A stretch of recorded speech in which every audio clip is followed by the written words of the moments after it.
Ang programang ito ay rated SPG. Striktong patnubay at gabay ng magulang ang kailangan. Maaaring may masiselang tema, lengguwahe, karahasan, sexual, horror o droga na hindi angkop sa... Di ba magtanong, ano po nangyari? May nakitang tao sa baba. Hindi ko nga alam kung buhay pa siya. Lo?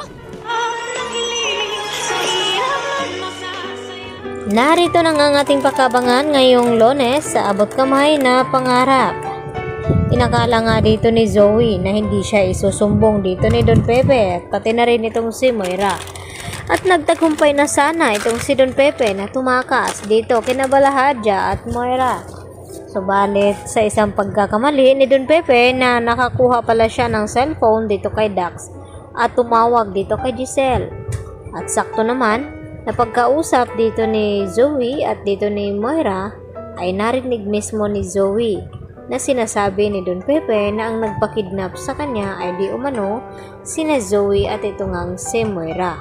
At hindi naman masyadong maintindihan dito ni Giselle ang tawag sa kanya ng telepono dahil wala nga signal sa lugar na yon. At hindi malaman ni Giselle kung sino nga ang tumatawag sa kanya.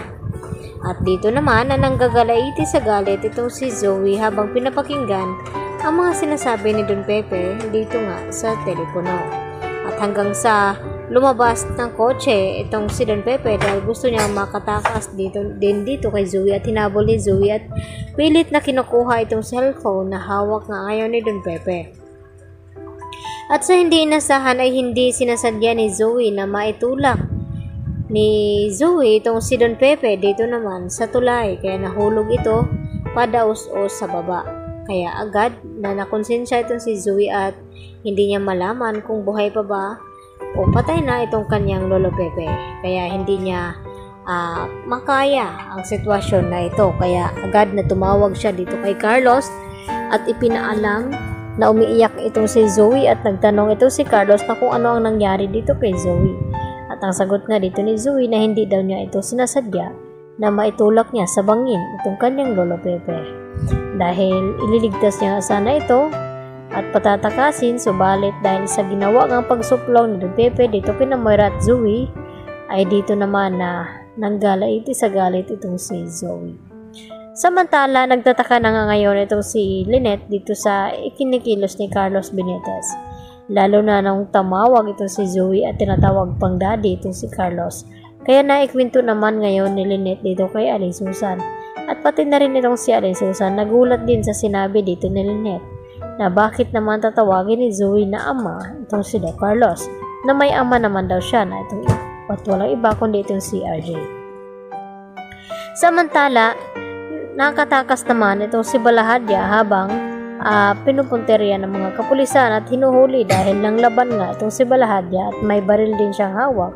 Kaya agad na nagkaputukan ang mga ito. Kaya dito naman ang kumuha ng pagkakataon itong si Balahadja na takasan ang mga pulis na ito. At pati na rin itong si Moira. Nasa likod nga ito dumaan at hindi nga napansin ng mga kapulisan. At dito nga na sinaliksik ng mga kapulisan ang lugar kung saan baka nandun nakita nila itong si Don Pepe. Subalit tungkod na lamang ang kanilang nakita roon at dinala dito nga sa Apex Hospital at inaabot dito kay Giselle at RJ. At dito na nga na umiyak ng husto itong si Giselle na makita niya ang tungkod ng kanyang pa.